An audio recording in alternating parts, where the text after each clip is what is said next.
Oh, let me tell you something. Busting makes me feel good.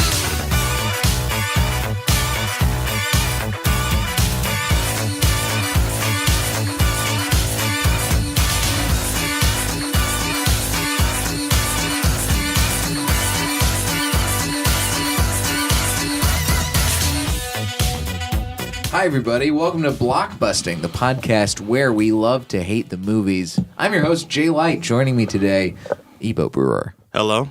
How are you? I'm good. How are you? Outstanding. Outstanding. Wonderful. You sound so low-key for someone who's so outstanding. It's nice. It's relaxed. That's the way you do. Yeah, you know what I'm saying? You don't got to be all out there with it. They know. I know. I've known you for quite some time. And Yes, I know quite some time. This is how you do. Exactly. Wouldn't expect anything less. I am very excited to talk about this movie with you today that you've chosen to hate. Yes. And and it's weird to say chosen to hate because I feel like this is a movie that was so well liked when it came out this year that you can't choose to hate it. You just feel the hate within you. I wanted to like it because, it's hard to find a good horror movie. Mm-hmm. Like they're very difficult to make. Right. And the previews made it sound, okay, all right, maybe we got one. Maybe we got one. And I went there, I'm like, I don't got one. We didn't have one. We didn't have one. This one, unfortunately, and it just made me angry. It made me angry a lot. Why did A Quiet Place make you so angry? Okay. I think that most of the people that love this movie don't have children. Because if you're a parent watching this movie, you'll be like, they're the worst parents I've ever fucking seen. They're horrible. And I truly believe they want their children to die. Yeah. Like, might be right. They make decisions that I'm like, why would you do that? There's just simple things from the start. The way the first kid dies. Yeah. I'm like, what? Okay, it's a quiet place. So your ears are gone.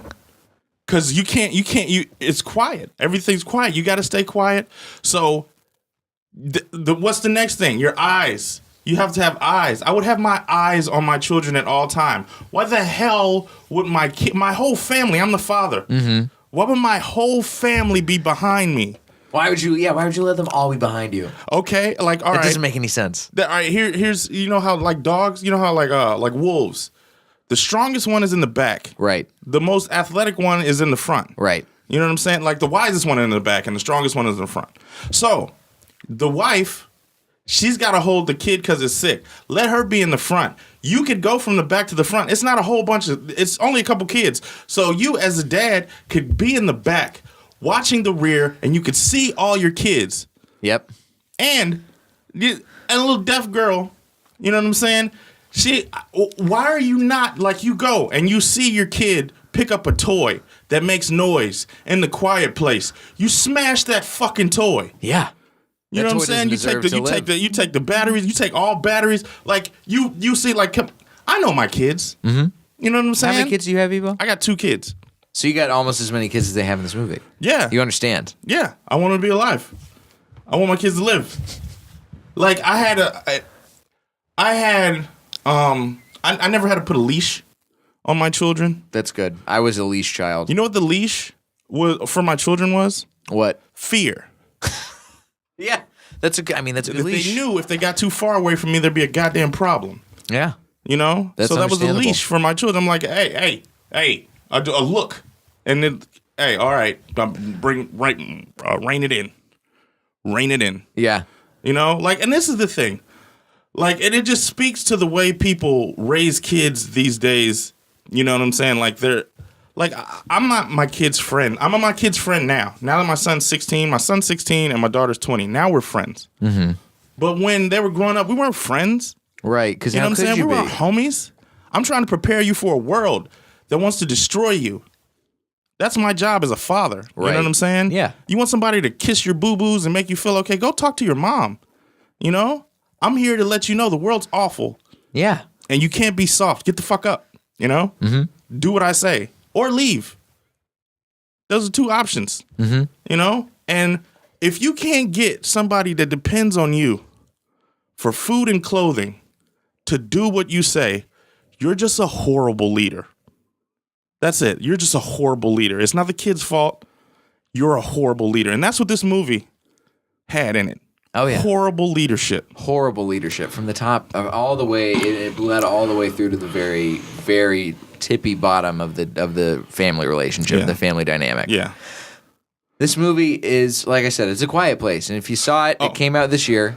American post-apocalyptic horror film, 2018, directed by John Krasinski, who co-wrote the screenplay with a couple other people. Stars him alongside Emily Blunt, Millicent Simmons. No, Jupe revolves around a family facing struggles in a post-apocalyptic world inhabited by blind monsters with an acute sense of hearing. The monsters look cool. They did. They did. They look cool. And the only problem with The Quiet Place is it made the whole movie a quiet place. Right. Like, you know how hard it is to sneak chips into a theater that's dead quiet? You know? Dude. We had pistachios. That was the thing I heard about. Did you see it in theaters? Yeah. I saw it in theaters, but I saw it at like the very, very tail end of its theater run. Yeah. And the thing that I heard from other people who had seen it was, oh, it's so crazy being in a totally quiet theater. And then I got to the showing that I was at, and it was like I said, tail end of the time I was in theaters. There were maybe 20 people in the movie theater. So it wasn't like it was a full screening where every noise is scrutinized. It was just like, okay, these people are just paying attention to this movie. It's not like we're going to be yelling at anybody to quiet down or to, like, if they're eating snacks that are too loud. It's not like we're going to be on your ass about that at this point in the run. Yeah. Because we know what we're getting into. Yeah. People were, I felt like, because we were the only ones making noise. Me and my girl were the only ones. And it sets you up for judgment. We pull out smuggled snacks. What's your snack smuggling? Oh, what do you man. usually bring in? Fucking half the 99-cent store. Like, we go to the 99-cent store, clean up. You know, my girl's got this big ass purse. Pack that shit up. Put like, sometimes we put a sacrifice snack on the top of the purse. So when they look through the purse, they were like, "Oh, you can't have these." And you're like, "Oh shit!" And then you put the sacrifice snack on the top, right? And then you put like some lady shit in between, you know. And right. then you get your wallet, your tampons, you know what I'm saying, your good shit at the bottom. Mm-hmm. Keep that shit at the bottom, the treasure trove at the base of the purse. Yeah. You know, and then they're like, "Oh no, you can't have these," and they're like, "Oh man, oh nuts, oh you got us." Oh, the jig is up. The jig is up. You took away the red vines. My black licorice. You took away the black vines. Not even the red vines are the good stuff. The red vines stay at the bottom. I like black licorice. I don't know. You like black licorice? Here's the thing. All right. Okay. I believe it's supernatural. My grandmother, she liked black licorice because she came up during this time of like I think she was alive during the Depression. So like even candy was punishment. Nothing was truly delicious back then. Right. You know, it's always got a little bit. You got a little bit of despair in there. Despair. In it. So she liked that despair candy, like black licorice, circus peanuts, that old school shit. Oh, circus! I've seen circus peanuts. I've never wanted to eat a circus peanut. It's like the worst marshmallow. It seems so bad. It's a hard, awful marshmallow. That's what it is. It looks really dry. It is dry as shit. Dry. It's just.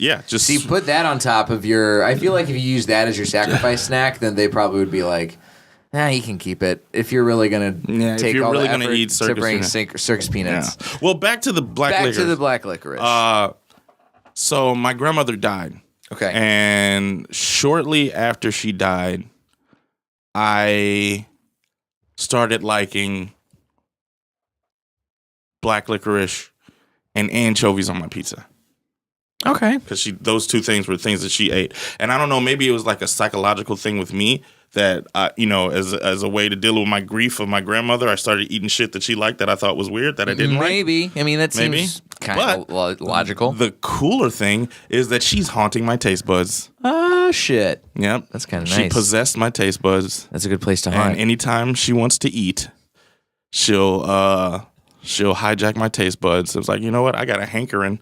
Because that's what they did back in the day. They had hankerings for things. I got a hankering for some black licorice or a pizza with garlic, onions, and anchovies. It's quite a smelly pizza. That is the worst pizza and the best pizza when you have to share a pizza. Because nobody else wants to have any Nobody of else. that. They'll have a bite and I'm good. No, but like you get a pizza and you know there's other people going to be around. You get that on it and they pop that open and like, oh, I'm good. I'm like, that's right, you are. I was one of the people. I feel like we might be two of the only people out there who are willing to admit we didn't like The Quiet Place. Oh, I hope that there are more like us. Yeah, there's a lot of movies that people. I'm not a big fan of trends. You know what I'm saying? Like, if I like it, I like it. Like, if it's a trend that comes up and I like it, I like it. That was what I think the big problem with this movie was. It became super trendy, and then it had this hype train. Yeah. It made crazy money at the box office. It wound up making 341 million, 340.7. It was short, and the whole hook of it being, you have to be quiet to survive. So the movie is almost a silent film. That's got a hook to it that you don't see every day. Yeah, and it's so quiet, you can't even be loud. Right. Like, as an African American, I feel that it's my obligation to talk in the movies. Right. You know what I'm saying? I feel like people expect of me to have, you know what I'm saying, but this commentary. This shit is so quiet that we couldn't, it was just difficult because you start bugging yourself because you're the only person you can hear. Then you realize all the noises that your body makes. Yeah. Yeah. This is not a movie to be seen in the Magic Johnson theaters. No. How did it feel watching the movie unfold? Like, as a horror movie fan, I would feel weird classifying this as a horror movie. It didn't feel like a horror movie. It's a horror movie in the simple fact that there's like a supernatural beast. Mm-hmm. You know, it's a suspense. You know? Yeah. And for sure a thriller, I would say. Yeah. But, I mean, usually thrillers and suspense involve some sort of, you know what I'm saying, tangible villain. Right. You know, or threat. But this is a weird-ass alien that with crazy ears and no eyes. So, yeah, horror. I guess. Just because it's a monster? Yeah, just because it's a monster. I mean, I think that's default horror. I mean, I don't think there's any movies with monsters that isn't a horror, unless it's a comedy that's a spoof of a horror. Right. Your Krampuses and that kind of stuff. Yeah, yeah. So this movie is currently, as award season starts to unfold, it's getting a lot of accolades. Yeah, that's stupid. It got picked by the National Board of Review and the American Film Institute as top 10 films of 2018. Two organizations with very few parents or anybody that really gives a shit about their kids in it. I think, I mean, you're probably right on that. As a father, you understand how bad Emily Blunt and John Krasinski are as parents in this movie. It's angering. Like, it's like, and then your kids are out there, right? Mm-hmm. Hey, let's have some sex. Right. The fuck you having sex for? You know what I'm saying? Right now, you need to figure out this problem that's wiping out humanity. I mean, I understand you got to repopulate, but you can't repopulate until you deal with the fucking problem. Right. You know what I'm saying? You can't just go out here having grief replacement children. Yeah, but you got to get them children up to the point where, you know what I'm saying? Well, that would be weird because you got to find some other people. You can't just keep reproducing with your children. Well, we know there are other people out there. They did the things where they were lighting off the flares, and you could see the other fires on the skyline. And why not, is that a skyline and if it's a forest? Why not go there? Why not unite?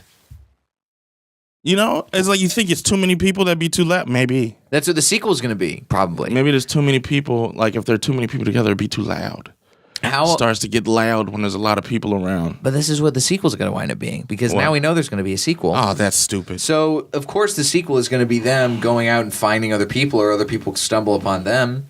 It's got to be.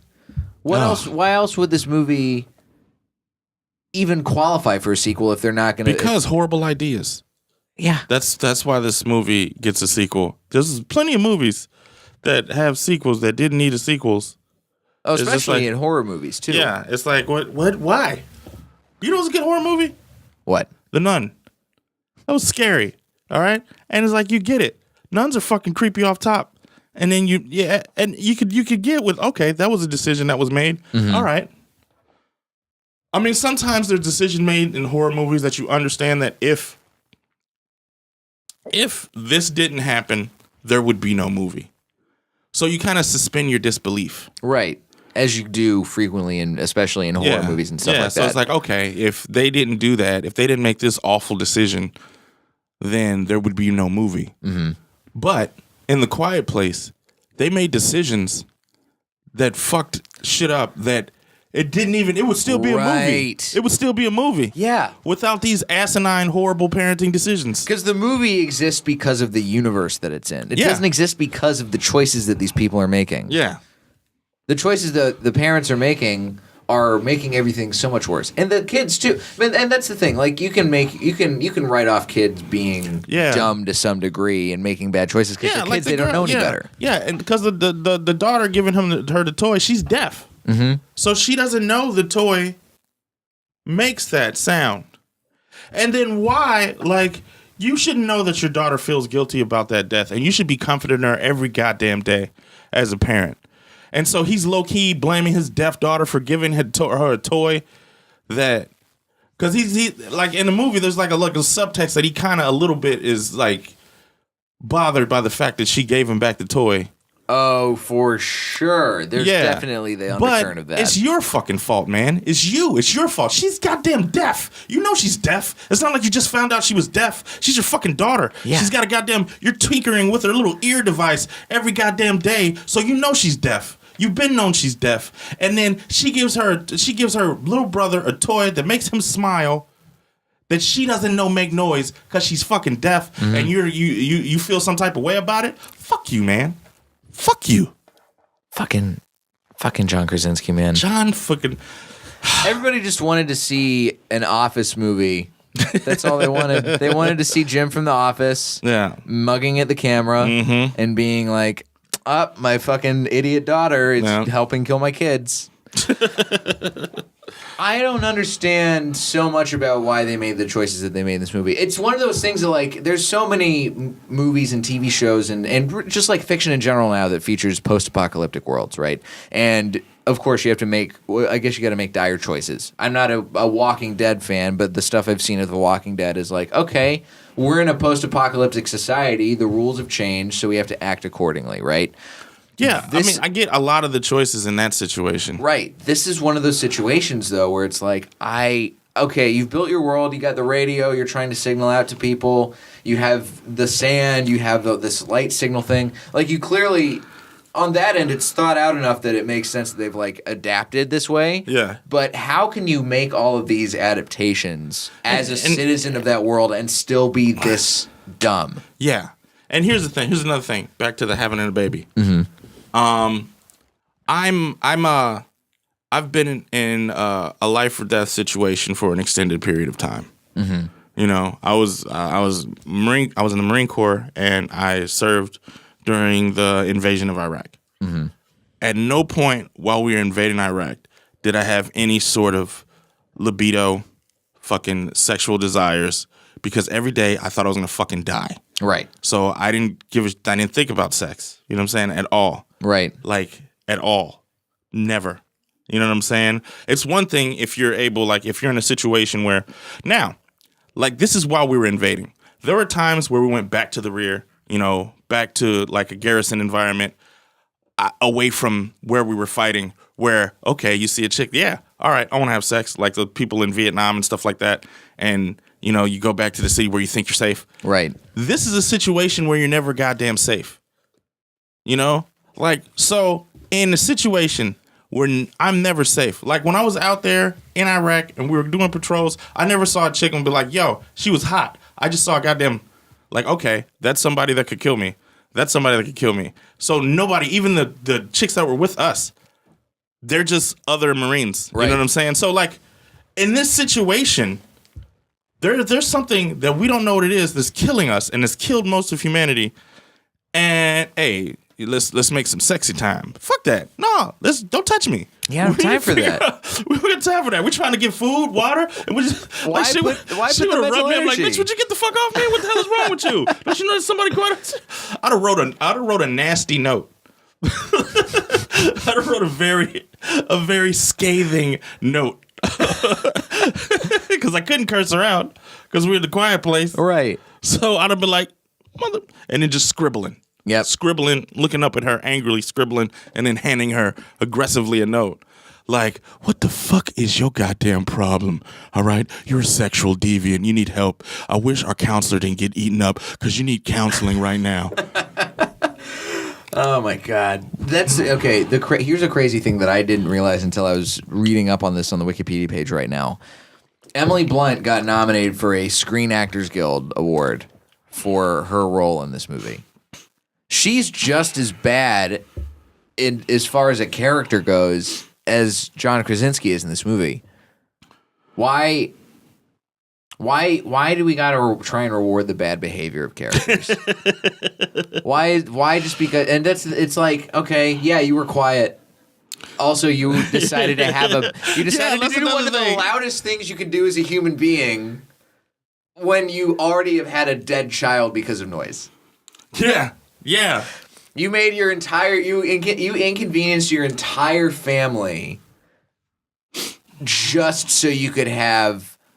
I don't know what gratification are you getting out of that as a character. No, I mean that's a team effort. They're both fucked up on that one. You know, Baby's a team effort.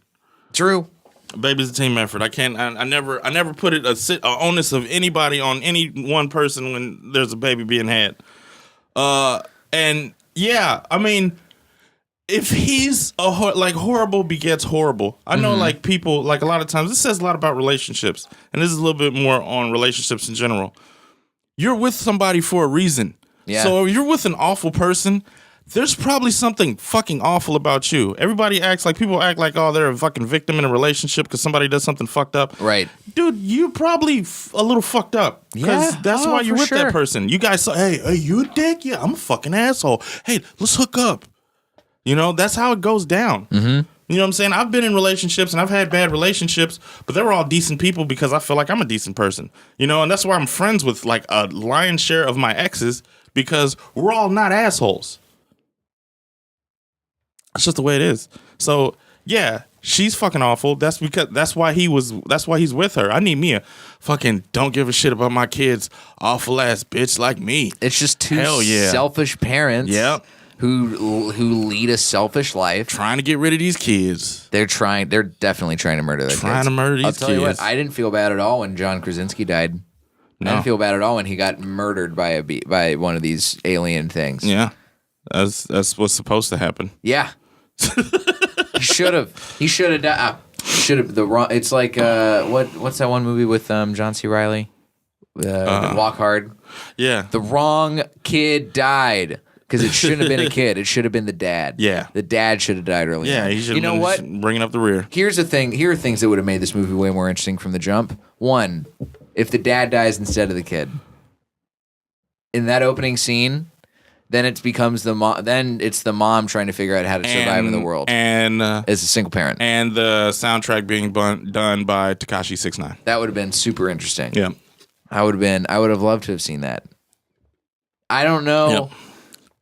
Why? You know what? Why do you even need the kid to die? Why does that have to be the plot device to kick off the rest of the story? You can do more interesting stories. They want to have depth and feeling and like, you know, just one of those like, you know, it's like so the thing contrived. It's like the thing that people do when they smoke a little bit weed and sit Indian style and they think of artistic shit to put in something that doesn't need artistic shit. Mm-hmm. You know what I'm saying? It's just make it a horror movie. Just make it gore. Have you ever seen, this movie came out last year. Did you ever see a movie called It Comes at Night? No. Okay. So It Comes at Night is a movie that it's a horror movie and it's set in sort of the same kind of post-apocalyptic world as A Quiet Place. You don't have to do any of the quiet shit. But the whole movie is about a family that is like a survivalist family in the woods. Mm-hmm. And they live in this cabin and they're out and they go out and they like scavenge shit every day. And then all of a sudden another guy just comes up out of nowhere on the family and they have to figure out whether or not this guy is lying about who he says he is or not. I think I've seen this movie. And it's sort of feels in the trailers like it's going to be a horror movie. It winds up being more of a thriller suspense movie. And it's really well done because it takes this whole like fantastical world and then really just leaves it in the background because it makes it about the actual human choices that people are making. Yeah. That's the big problem that I had with The Quiet Place. It didn't do that. It didn't feel like it was about human level choices. Yeah. Because it was like it didn't feel like choices a human would make. You're a parent. Dude, it's just like why? Would you if you had to be in The Quiet Place, if your family, when you were raising your kids at this age, was transported to The Quiet Place, what would you have done differently that John Krasinski and Emily Blunt didn't do? Okay. First, it would just be a situation where my wife, if I had one, because I don't have one, my wife and it'd be a team. It'd be teams. Like it'd be a home team and a scavenge team. I wouldn't take everybody out to scavenge. It would just be me and my son. We could move quicker. You know what I'm saying? And we work well together. I'm not gonna take my baby to scavenge. And the monsters, I'm not strong enough to fight off the monster. So the only advantage is the fact that I'm an adult and I can think quicker. So me and my wife are equal as far as protecting the family. So I don't have to worry about leaving my wife with my other kids. You know what I'm saying? Because she could do the same shit that I could do, which is shut the fuck up and make sure everybody shuts the fuck up. That's all we got to do is shut the fuck up and make sure everybody shuts the fuck up. So she could do that. Me, my son, we go out, fucking SEAL Team 6 a goddamn city, go out there, keep it quiet, keep it low. I keep my eyes on him at all time. He watches my back. We watch it because we care about each other, you know? So we go in there just ninja style and go in there, go back out, go in there, go back out. And we'd have got everything we could get, you know? Because, I understand maybe carrying capacity, bringing more people, but at the risk of losing a kid, you don't gain that much more carrying capacity.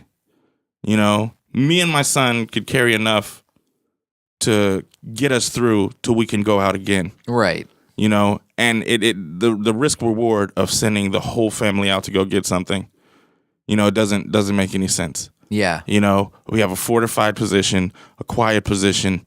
You know, we shore that up. We just send that team out, go get food, come back, chill it out, keep it quiet, play quiet ass board games like they were doing. You know, played with dice on a blanket. Yeah, we use dice. Why don't you make a soft die? You totally could. Yeah, you got the time. Yeah, make a soft dice, like one of those little, like the little fuzzy dice. Yeah, you could play with fuzzy dice. Oh my god, the fuzzy dice industry would explode in A Quiet Place. Think of all the people who are buying, who are scavenging fuzzy dice. Go to every junkyard, go to every used car dealership in the fucking U.S. Fuzzy dice would be the Van Gogh of novelty products because its value would skyrocket after the company was dead. Oh yeah, they would be so busy. Fuzzy dice would be, if there's an internet in A Quiet Place, then that shit is going for hundreds of thousands of dollars on eBay. Yeah. So yeah, that's what we do. No sex. I'd be working on how to fucking kill that goddamn thing. That would be my primary focus, is how do we gain an advantage on that? You know what I'm saying? And I guess all those mistakes led up to a way to kill it. You know what I'm saying? Because he figured out with the daughter in her ear and stuff like that because of all these mistakes were made. But something's bound to happen. You know, somebody's bound to make a noise. So that shit will pop up and, you know, like, yeah. That was the other thing I really didn't like about this movie, is that the only reason they figure out how to actually subdue and kill the monster in the end is by accident. Well, that's how a lot of shit happens. Well, yeah, but that should be... You have that moment happen earlier on. Don't have that be the actual climactic moment of the movie. Yeah. I think that makes sense if you put it a little earlier in the script, and then you finally... Or you're like, oh, that's how we do it, and then you have to devise a plan or a trap of some kind or something to make the actual and it's moment like better. something like it's like this the way to kill this monster is just as stupid as asinine as what's that one in the M. Night Shyamalan movie where they had the aliens that couldn't deal with water. Signs. Yeah. Like, you mean to tell me you get to this point and you didn't know it's fucking water, bro? Like, it's water. Like, what if they go someplace humid? What if, I mean, like, it's like, they're just like, the aliens. What if they what if they're in San Francisco in the fog? And you feel uncomfortable? Is it uncomfortable outside? And most of the planet is water. If the aliens, why would you go to a planet filled with shit that kill you? And be like, hey, man, that ball is blue. That looks dangerous. Like, it's like us going through a planet of fire. Right. You know what I'm saying? Like, it's not like, hey, see that? Nobody's flying into the sun. Nobody's flying into the sun. Yeah. You can't do that. It doesn't, like, so, and that's the same thing. Like, all these geniuses on the planet Earth, you know what I'm saying? Because people are stupid. A person is smart, Right. Like, we as a society are dumb. Yep. But we have brilliant individuals that can figure things out. That's why we're even doing this goddamn podcast with these microphones and your laptop and shit like that. Because there's somebody that gets by himself and doesn't listen to anybody else and is like, you know what? I can figure some shit out. Yep. So you mean to tell me nobody on the planet except some deaf chick with horrible parents can figure out that there's a frequency that these fuckers can't deal with, They should have figured that out. Like it's on insane sound, that they did. It's sound. So it's like, okay, so they're hypersensitive. It's like somebody could have figured it out. There's no way. We literally have sound cannons that they use to break up groups of people. There's police and military technology that could have been. How did they not figure this out? Yeah, I feel like this could have been figured out like on an episode of Numbers. You know what I'm saying? Like one of those like crime shows or like where they have that one dude that's like super nerdy and he's like, what if sounds? Yeah. What if sounds their weakness as well? The guy who looks like me with a tapeworm, always. What if sounds their weakness as well? I mean, think about it. If we isolate that, you know what I'm saying? He starts writing on a fucking whiteboard with a marker. What if we make it at this hertz and use this amplitude? I think we can figure it out. And then there's the overly attractive dude in charge. Yep. It's like, you know what? I think you're on to something. Work on it. I'm going to go shoot at shit. But of course, they're all saying this in sign language the whole time because it's a quiet place. Yeah. Man, Ibo, I am so glad that you brought up the you don't like this movie because I felt like a man out of time not liking this movie. I saw it with my girlfriend. Neither of us liked it, and I'm glad to know that there are other people who realize this movie is overrated as fuck. Yeah, me and my girlfriend didn't like it either, so we're Thank God.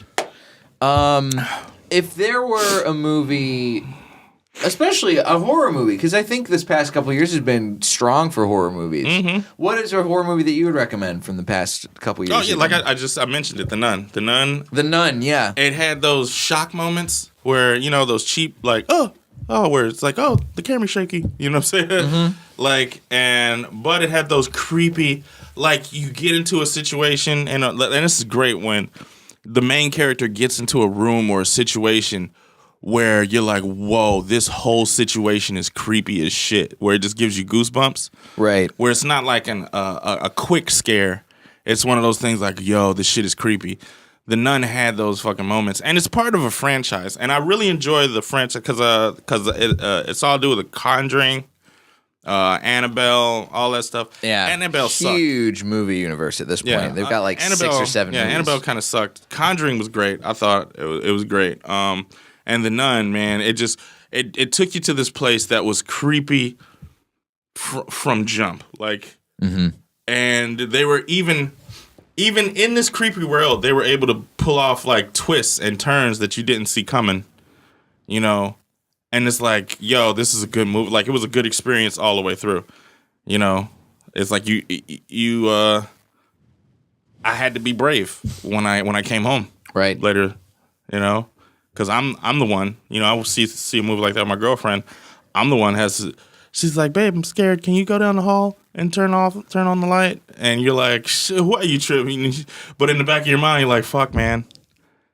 Can I do this? Right.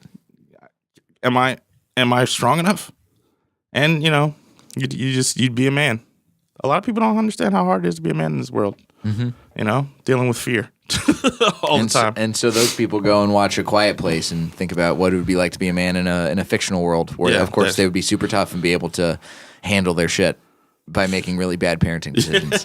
Yeah, so you can't handle his shit. Of course not. You can handle your shit by not handling your shit. Ibo, thanks for coming on today, man. Oh, no problem, man. Thanks for having me. Where can the listeners find you on the internet and such? IBO Comedy. Like at IBO Comedy, that's how you find me on Instagram, Facebook, Twitter.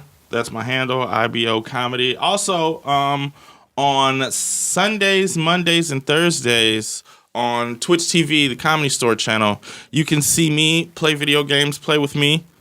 Or that sound came... Yeah, play with me. Play with him. Play with me. Play with me. You know, me. we got Story Mode Sundays where we're doing Lore Craft. We got on Mondays we do Blackout, and on Thursdays we do Buffalo Bow Rides again. Red Dead Redemption 2. So that's it. During the week it's from 10 to 12. You're probably not gonna remember all of this, but hey, try. Just go to the Comedy Store. Look for my show, and yeah. Hell yeah. You can find me on the internet at Diet J on Twitter and Instagram. Comedy show dates are at jlightcomedy.com. I do have a show coming up in Dallas, so I'll be back around Texas for Christmas. Friday the 21st at Noble Ray Brewing at 7 p.m. Go to my website. You can get tickets there. It's going to be a fun fucking show. A lot of LA and New York comics coming in for a little hometown goodness. Ooh. And if you like the podcast, leave a rating on iTunes, subscribe, leave a review. It helps me, helps guests, helps everybody get some more visibility. Word. And yeah, thanks for listening, guys. This has been Blockbusting. Go see something good for a change.